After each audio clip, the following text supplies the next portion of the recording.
Siamo arrivati ai giorni più importanti, se posso dire anche divertenti dell'anno, quelli del raccolto.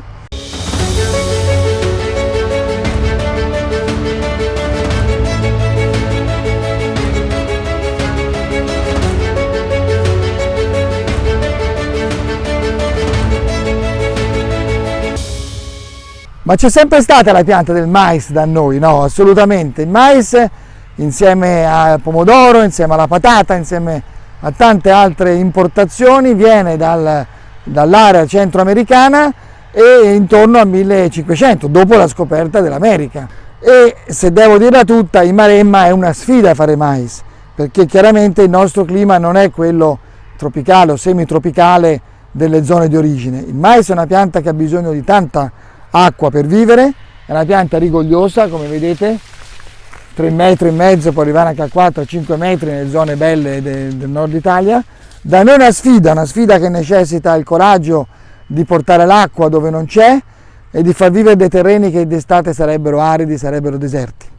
Questo è girasole selvatico, assomiglia un po' al topinambur e non ci dovrebbe essere qua perché noi abbiamo fatto il mais, però succede che le infestanti, e siccome questa è un'infestante bella esteticamente, la lasciamo volentieri.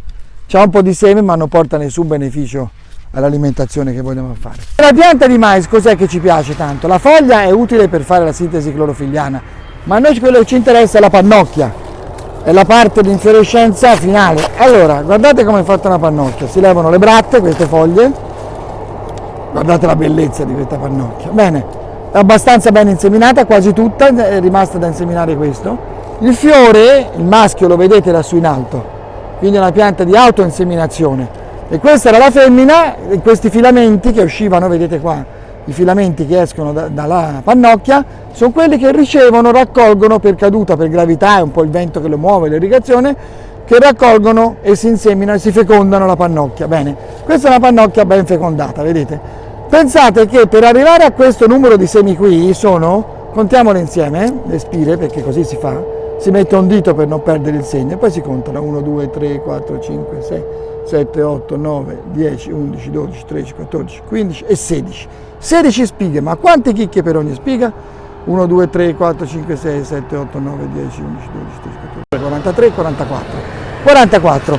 Mettiamo 45 per arrotondare. 45 per 16 fa 400, 6 per 4, 24, 640 semi. Chicchi. Quindi da un chicco solo la moltiplicazione è 1 a 600, signori, ma vi rendete conto del miracolo della natura? Pazzesco! Questi sono tutti chicchi, vedete, inseriti, ma pensate alla bellezza, tutto fatto da sé, non è che siamo messi noi a mettere i chicchi lì. Dentro c'è una cosa che si chiama tutolo, è una specie di cuore che sembra un po' polisterolo, se lo toccate, sembra un po', ha un effetto bellissimo di ruminazione nel rumine della mucca, ha un effetto meccanico molto importante e tutti i chicchi sono attaccati in forma concentrica, ok? Il chicco poi durante le varie fasi cambia, all'inizio è acqua, anzi all'inizio è solo una pallina tonda trasparente, poi si colora, siamo nella fase lattea, passa ad essere proprio bianco a essere un crema però con la goccia, poi si passa a una fase che si chiama cerosa, quindi si rompe bene il chicco, vedete che si rompe, però non fa più la goccia, vedete, e se lo macinate diventa un pochino come la cera, vedete? C'è ancora una gocciolina. Questa è buonissima, questo è il cuore, la parte dolce del mais è proprio il cuore. Bene, poi dall'esterno, nella fase finale, comincia a fare un puntino, vedete, come se si raggrinzisse, il dente si chiama. Ecco, noi vogliamo trinciare quando così comincia a vedere il dente. Altrove, in Nord Italia, preferiscono andare ancora avanti, ma perché? Perché hanno un clima talmente più umido del nostro che la pianta rimane bellina fino alla fine. Invece da noi siamo in semideserto, lo sapete, quindi a un certo momento la pianta muore e allora noi ci vogliamo prendere un pochino prima per avere una fibra più digeribile. Bene, poi viene anche un puntino nero qua e poi viene la fase finale, la fase vitrea. Quando si va a trebbiare, non trinciare come facciamo ora che portiamo via tutta l'intera pianta e la tagliamo, ma raccogliere solo la granella, la si raccoglie quando è vitrea, è dura, non è così facile romperla, quando si rompe si spacca proprio, è buona anche così, dopo diventa ripeto, durissimo, e poi lo si può macinare e diventa farina. Voi la conoscete come farina nel caso della polenta, per esempio, è l'unico uso diretto che facciamo. Il mais nell'alimentazione umana non ha un uso così diffuso. In alcune regioni d'Italia la polenta era il piatto comune, in altre meno. Nel Centro America da sempre il mais è la base della loro alimentazione, pensate a nachos, alle gallettine, a tutta una serie di prodotti che si possono consumare con grande conservabilità, senza problema del glutine tra l'altro, quindi anche con una possibilità di rimodernizzazione del prodotto. Bene, noi invece lo usiamo nella intera pianta totalmente, perché le mucche, siccome hanno il rumine, siccome attraverso il rumine fanno la seconda cosa più importante dell'umanità dopo la sintesi clorofilliana, cioè trasformano delle fibre indigeribili come sono la cellulosa, vedete qui l'emicellulosa, che sono fatte da molecole lunghissime così, in molecole nobili che noi possiamo farne buon uso nel nostro corpo e che mette in moto tutto il sistema animale. Alla mucca gli piace di avere tutta la pianta. Però si ritorna al problema, se andate a vedere il video che abbiamo fatto sulla conservazione degli alimenti, cioè come si fa a conservare bene questo prodotto tutto l'anno, perché gli si potrebbe dare anche verde alle mucche, ma come si fa a darglielo verde per 10 giorni delle quantità così enormi? Allora la soluzione è la trinciatura. Oggi in questo video avete visto da diverse posizioni, diverse modalità, queste macchine enormi che entrano e che hanno sostituito nella storia macchine più piccole. Quando noi siamo partiti nel mais alle rogaie non c'è stato sempre il mais, si è cominciato a fare mais alle rogaie nei primi degli anni 70, quando da essere un allevamento tipico toscano con animali a triplice attitudine, un po' di carne, un po' di latte, un po' di lavoro, 3 attitudini, siamo passati a animali a monoattitudine solo per la produzione di latte, quindi anche da razze che erano miste, non pure locali, che avevano questo scopo, a delle razze più adatte al latte. Bene, in quel momento c'era bisogno di tanta energia nella razione, non più un fieno secco, una paglia che non ha nessun tipo di sostanza nutritiva, ma energia allo stato puro. Questa energia allo stato puro, ok? Che è uno zucchero, si sente anche un carboidrato, sentite questo dolcetto che vi rimane in bocca, che è spettacolare.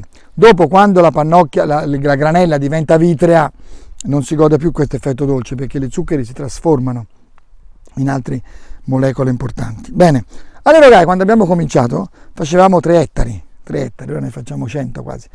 Questi 3 ettari come si raccattavano? Si raccattavano con una punta attaccata al trattore di fianco, quindi il trattore stava qui e la punta di fianco pigliava una sola fila per volta, dietro era attaccato un rimorchietto piccolino, arrivati in fondo si staccava il rimorchio, si attaccava l'altro rimorchio, il trattore si affondava. Ma perché si affondava? Io non mi ricordo, perché si faceva dei lavori assurdi, proprio pensare come è facile oggi il lavoro, è incredibile. Bene, però era un'avventura, era sempre raccolto. Una fila per volta, pensate quanto tempo. In più, quelle macchine non avevano il corn cracker, la rottura della granella. Queste macchine qui hanno un passaggio di tutto il materiale attraverso 2 rulli che lavorano un pochino dentati, che lavorano a velocità diverse e quindi tendono a sfibrare un attimo la massa, e quando trovano un chicco duro, perché se lo trovano morbido è già sfatto dai coltelli, se lo macinano. Perché? Perché i semi interi non sono digeribili né dalle mucche né da noi ovviamente, e neanche dal processo del biogas che vedremo altrove. Il seme nasce con l'idea di resistere a tutto, perché deve arrivare da una parte a un'altra di terreno per poi rinascere. Quindi nasce per non essere attaccato da niente. Pazzesca sta natura che vuole sopravvivere a se stessa in tutti i modi. Bene, da una fila sola siamo passati a 2 file, poi è arrivato il contoterzista, cioè uno che possedeva una macchina, che all'epoca era la prima, era di 2 file, autonoma, col suo motore non attaccato al trattore, e che ci permetteva di essere un po' più veloci. Questo è un folletto, vedete un folletto? Non so se si riesce a vedere.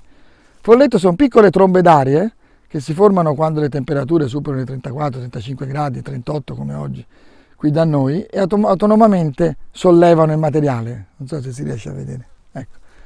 È un folletto perché è piacevole, se il folletto cresce si chiama tromba d'aria fino a uragano e non è così piacevole, non si chiama più folletto. Insomma. Cresci il numero in cavalli, potenza di cavalli, e il numero di file da trinciare. Nel caso nostro prendiamo 7 file alla volta, ma nel mondo si trovano barre 12 file, credo anche 15 file, cose pazzesche. La differenza meccanica degli ultimi anni è che invece di avere delle punte che seguono ogni singola fila, sono nate delle testate universali come questa che stiamo usando, per cui non è così necessario essere precisi sulla fila, e la stessa testa, la testa sarebbe la parte anteriore di raccolta della trincia o della mietitrebbia, può essere usata per altri tipi di prodotto, per esempio il sorgo, che con le file non potrebbe andare perché è seminato a 30 cm.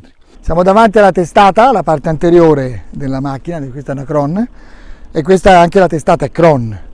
Ci sono anche ditte che fanno solo testate specializzate. Bene, questa è una testata universale, come vedete ha un aspetto non molto accogliente, diciamo, come fosse quasi un armamento medievale. Bene, è fatta da tutta una serie di puntazze ferme e una serie invece di coltelli che girano. Il fermo col girare produce l'effetto taglio e taglia la pianta subito, un colpo secco e via. La pianta è fatta di un materiale per cui queste macchine sono studiate, per cui il taglio è netto e preciso. Nel momento che viene tagliata, la pianta tenderebbe a cascare, ma mentre casca la macchina che avanza l'accompagna con questi montanti verso la bocca. Questa è la bocca, quindi là serve solo a tagliare e a portare qui, tutto il materiale entra qui. Pensate, le 7 file nel momento che la macchina avanza entrano qui. E lì vedete 2 rulli dentati che se la agguantano questo materiale e se lo portano dentro. Appena uscito da quei rulli, cosa trova? Trova una massa rotante di circa queste dimensioni, fatta da tanti coltelli, in questo caso credo sia 56, larghi chiaramente quanto tutta la bocca, che girando raccolgono cosa? Un pezzettino minimo di ciò che entra, proprio perché sono veloci a girare. Quindi viene tagliato questo materiale, buttato verso il basso, ma dopo cosa succederebbe? Rimarrebbe tutto lì, si intopperebbe subito. Invece trovo un enorme ventilatore che raccatta questo materiale e lo spara con l'aria attraverso la bocca. Ora la bocca è chiusa in fase di riposo, ma viene orientata a sinistra o a destra a seconda come torna comodo il camion o il rimorchio, e viene sparato dentro il materiale, dentro il rimorchio. Questo è un sistema ormai tra virgolette vecchio, che è stato via via migliorato, ma è il sistema più semplice per fare questo raccolta, di questo trasporto del materiale tagliato dal basso verso l'alto. Adesso basta parlare, seguiamo uno dei rimorchi verso casa dove vedremo l'insaccatura.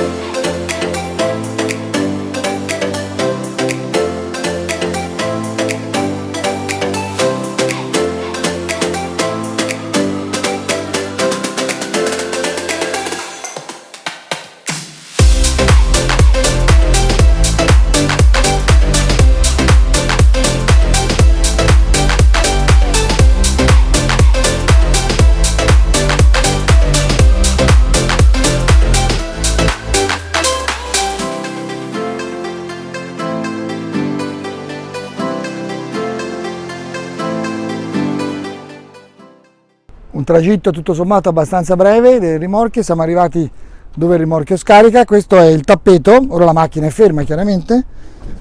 Questo è un tappeto che gira, un tapis roulant si direbbe francese, un tappeto rotante come quello delle valigie negli aeroporti, che porta il materiale qui vicino al rotore, non so se siete riusciti a vederlo, che è un grande albero meccanico con tutta una serie di denti a 4 a 4 a 4 a 4 fatti a losanga e messi a spirale. Bene, quello gira in questo senso, portando il materiale dentro, schiacciandolo come un turacciolo per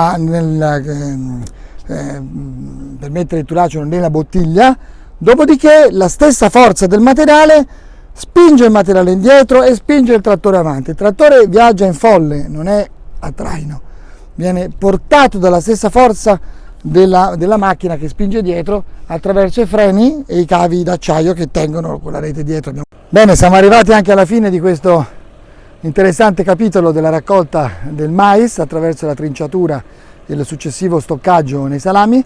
Vedete che scriviamo sul salame via via, sul saccone, cosa c'è dentro, la data in cui l'abbiamo fatto e qualche commento se ci fosse bisogno, da dove proviene, il campo, il ciclo, eccetera, eccetera, per ricordarselo poi successivamente quando andremo a mangiarlo. E questo lavoro qui è fatto stamani, un sacco di 75 metri per 3 di diametro, sono circa 3.000 quintali di materiale insilato e non sono produttività da record, ma per un'aziendina come la nostra vanno più che bene. Vi ringraziamo di averci seguito finora in questa interessante fase della raccolta del mais, del suo stoccaggio, e vi auguriamo di poter vedere altri video nostri. Iscrivetevi al nostro canale delle Rogaie e possibilmente mettere mi piace, ai like in inglese.